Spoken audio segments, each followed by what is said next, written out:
সাধারণ কিছু উপকরণ দিয়ে যদি হয় পছন্দের খাবার তাহলে তো আর কথাই নেই। হ্যালো ভিউয়ার, সবাইকে আসসালামু আলাইকুম। তো আজকে ভিন্ন টাইপের আমি স্যান্ডউইচ মেকিং করব, তো ভাবলাম তোমাদের সাথে শেয়ার করি। তো তেমন কিছু ছিল না, কেন যেন হঠাৎ করে খুব ক্ষুধা লেগেছিল, ভাবলাম যে তাহলে একটু বানিয়ে নিই।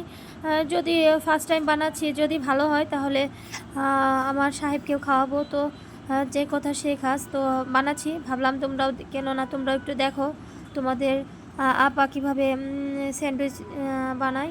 তো আজকে তেমন কিছু ছিল না, কারণ আমার আগে থেকে কোনো প্ল্যান ছিল না। হঠাৎ করেই কেন যেন মনে হয়েছে যে স্যান্ডউইচ বানিয়ে খাই, যেহেতু ব্রেড ছিল বাসায়।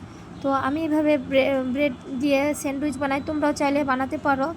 তো এইভাবে বানানো খুব ইজি। তো হাতে বাসায় যা ছিল তাই দিয়ে আমি বানাচ্ছি। তো অন্যান্য উপকরণ যদি থাকে তোমরা ওইভাবে বানাইতে পারো। তো সিম্পলভাবে বানাচ্ছি। তো তোমাদের যদি ভালো লাগে তো অবশ্যই কমেন্টস করে জানাবা। তো সবাই ভালো থাকো, সুস্থ থাকো, আল্লাহ হাফেজ।